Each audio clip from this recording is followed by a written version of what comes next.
Welcome back to another edition of the Gridiron Throne podcast. Just firing off this morning. Welcome back, Sheriff. It's been a little bit between podcasts. How we feeling? You're feeling good. Draft is in the underway. Landing spots have been chosen for most of key players for us.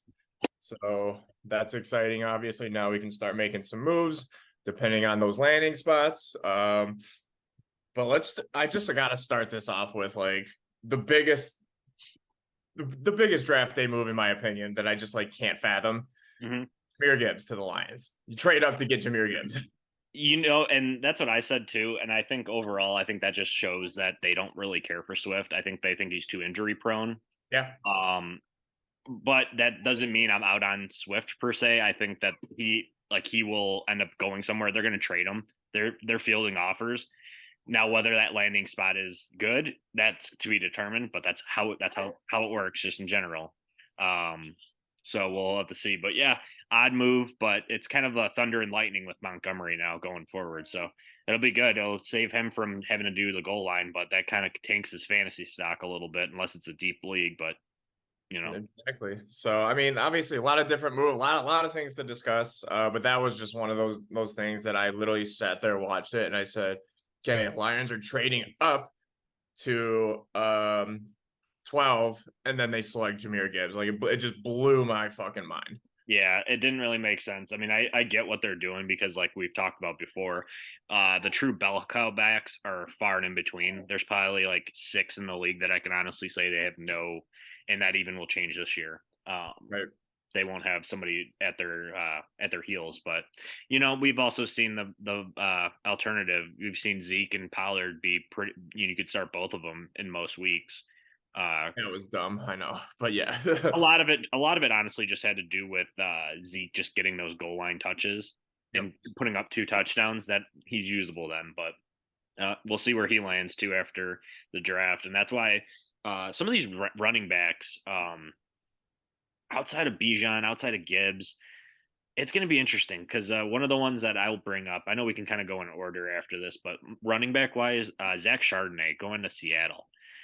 See you later, Ken Walker. Like he's not going anywhere, but like, well, like what are we doing, right? we Yeah, talk about a potential top 5 running back dynasty rankings because of how young he is, how he performed. To get another 3 down back to be, once again, I'm going to use the phrase thunder and lightning, but they're a lot of. I don't know if they're the same player. I haven't really looked too deep into Chardonnay's like height and weight, but they 6'2", 214. They look exactly the same to me. I mean. Yeah. So that was an interesting one for Seattle to make too, but that's just Pete Carroll, and you know what?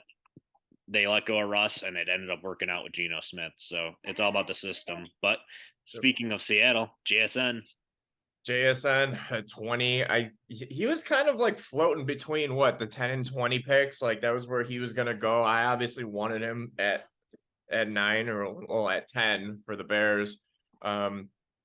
But just falling, maybe not falling, but I think right after JSN at 20, we got Quentin Johnson and then Zay Flowers and then Jordan Addison. So 4 wide receivers go right off the board in order.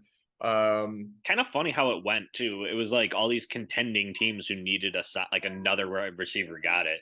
I think the one who walked away with the best situation, in my opinion, short term, is Jordan Addison. He'll be outside with Jefferson, so he's going to get the carries or touches from that. He's got a veteran QB. Whether we like Kirk Cousins or not, he will still get him the ball on those rare occasions where it's going to be he'll throw for 6, 3 to Jefferson, 3 to Addison. I don't think that's going to happen, but it's lofty goal. Zay Flowers though, I'm going JSN is best long term asset because he's going to be outside, or he's going to be probably in the slot or work outside with and he'll have DK on him. He'll have Lockett for like a year or 2 left at most, and then he'll slot right in to move up. I think a lot of people are going to overdraft him personally.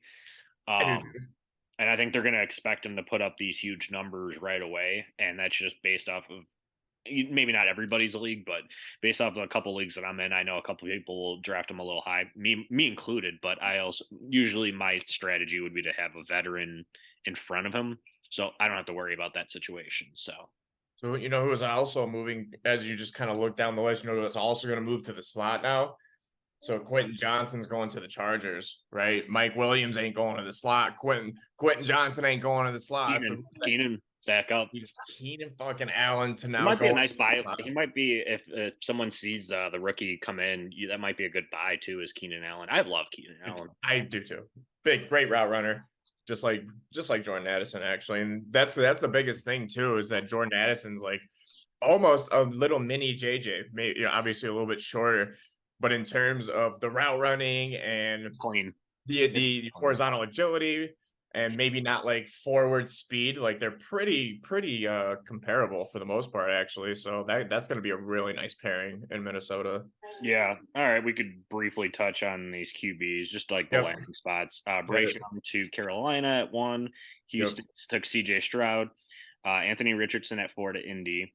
And then day 2, Will Levis to Tennessee. And then my favorite landing spot, with all honesty, and me saying that someone's going to take him early now just to fuck with me, is Hendon Hooker to Detroit. Thoughts?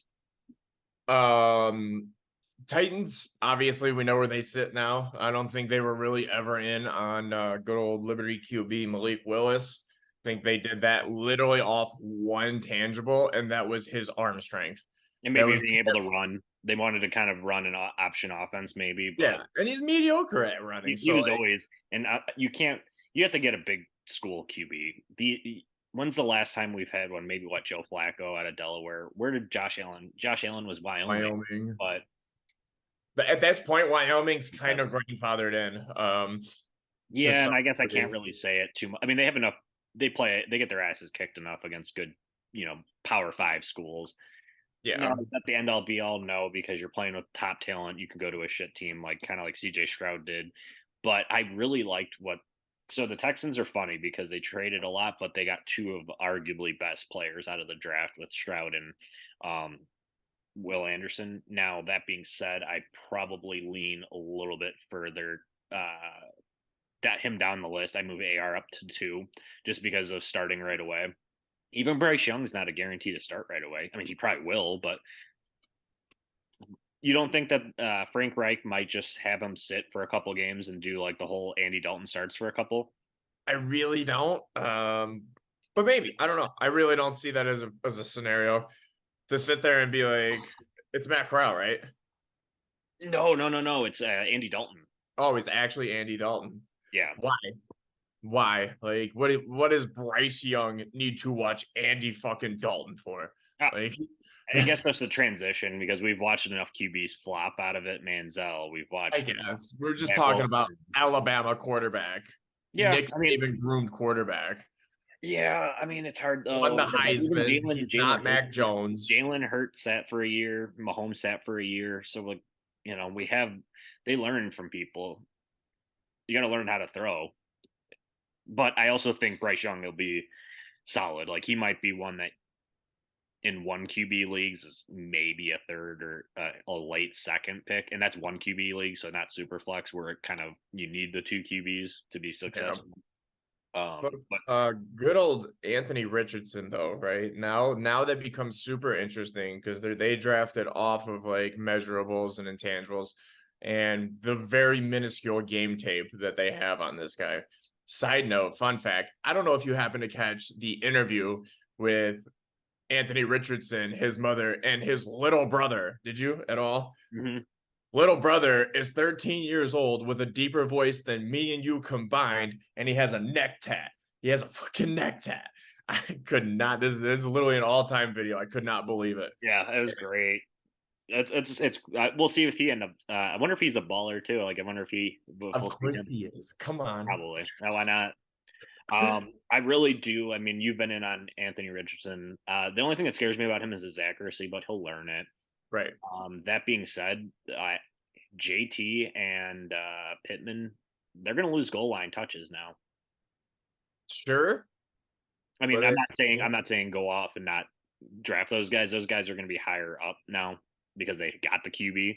because the Colts actually changed up. They're not Wentz, they're not Matt Ryan, they're not doing those veteran QBs because they're not that point. Now their defense is still animals, so that's good. Yeah.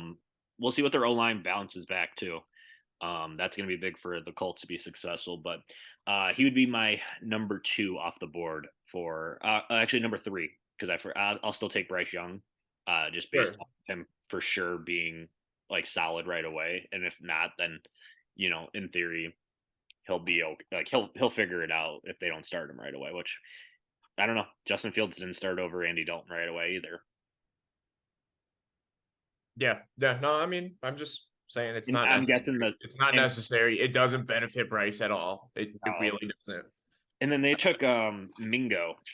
They Yeah. did. They from Old Miss, and that guy apparently is on the same goddamn program that fucking AJ Brown and DK Yeah, Metcalf were on. Because you know, what they feed though, I want to talk to that strength and conditioning coach. Whatever they yeah, feed those boys over there. I know. I try to get as much stock in those wide receivers, and honestly, Elijah Moore. He's another one too. Like he just needs He'll to be in pan out a Cleveland. little bit more. But Yeah, he's in Cleveland now too, so he'll have Watson for a full year. I think that's going to be good. Um, Speaking of Cleveland, they did take what was his name? Not Charles. Is it Charles Tillman? it Cedric. is Charles. It is Cedric. Charles Tillman. Uh, Cedric Tillman from Tennessee. Cedric Um, in the third, right? in the third, but this we're getting into like the round 3 of like rookie drafts that you would be taking him anyway. So Yeah. he's gonna be boom or bust because in theory, Cooper is the guy there.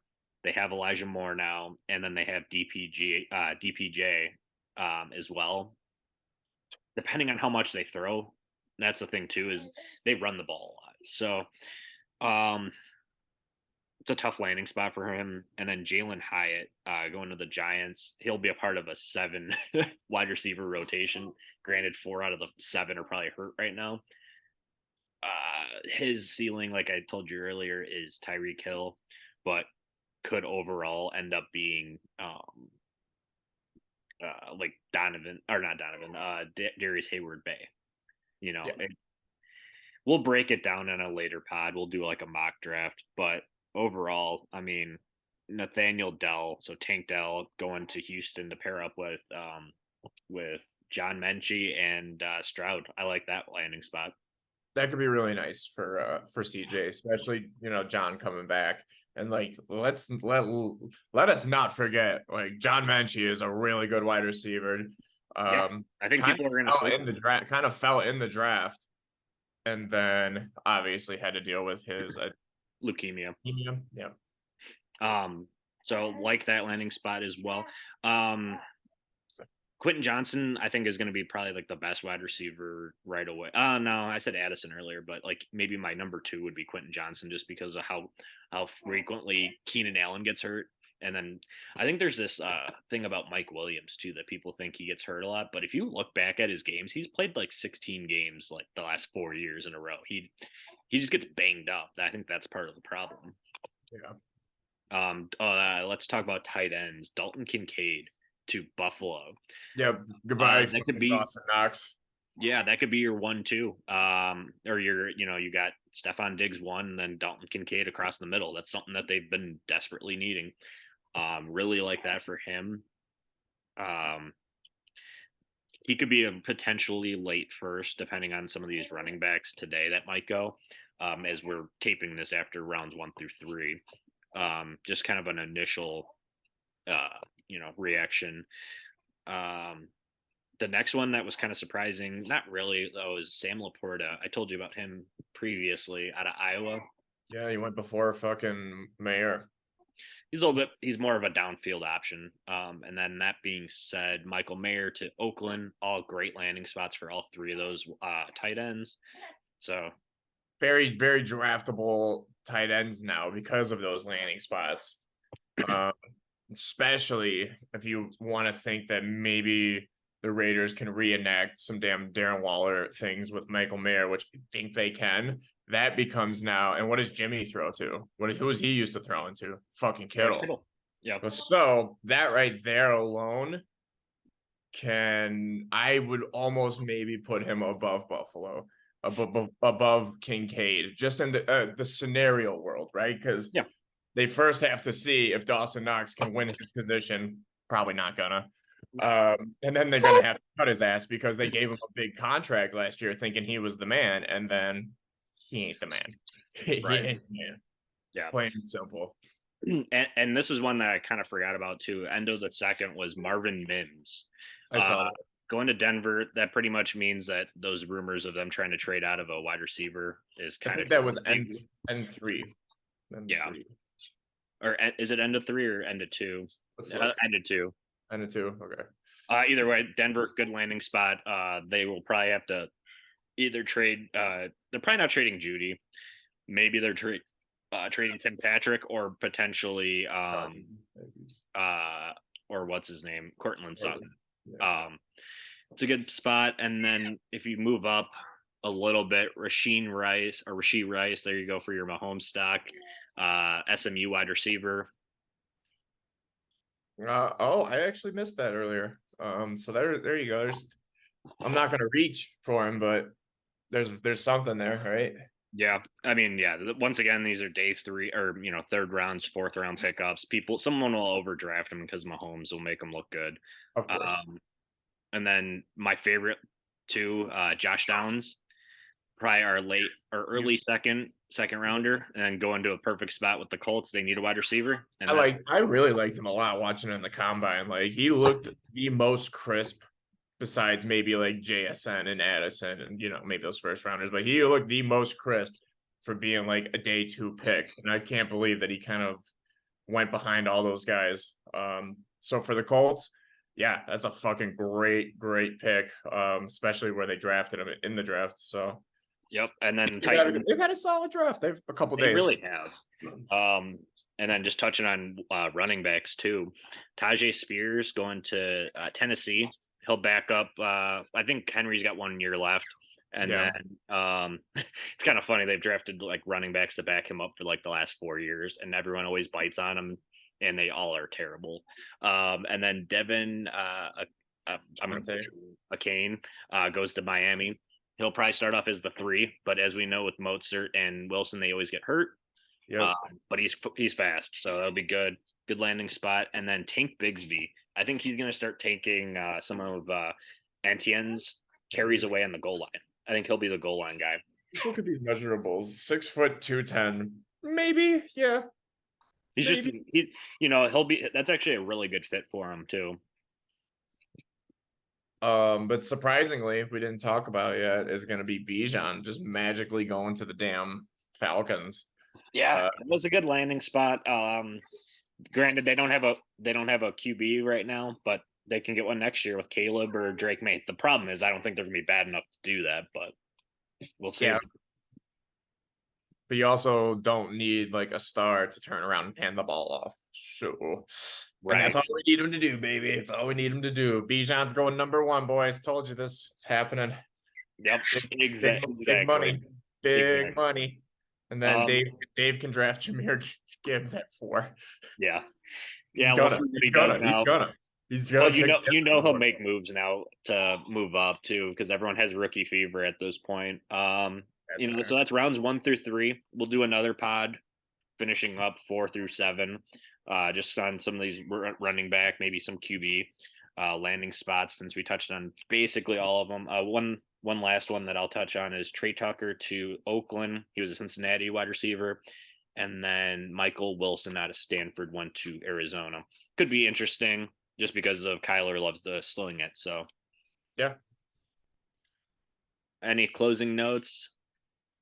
No. We'll just see how the rest of the draft plays out. And then I'm sure at this point now, some people are going to start making some different decisions that they weren't thinking about maybe before, just based on these landing spots. I know I'm very interested in a couple of players just purely off landing spots. So there's that, and that's obviously pretty exciting. Need to fill some holes, but again, drafts don't really win. They're unproven players. They're unproven players. You don't win at the draft, and we'll touch on rookie draft strategy as well on another pod. Maybe after the draft completes, we'll do like a little rookie draft how to for the listeners, just to kind of give people a different perspective on how we attack a rookie draft. So Yep. Sounds All good. right, man. Good breakdown. We will see how 4 through 7 goes. Go Jets. Or Aaron Rodgers. Jets.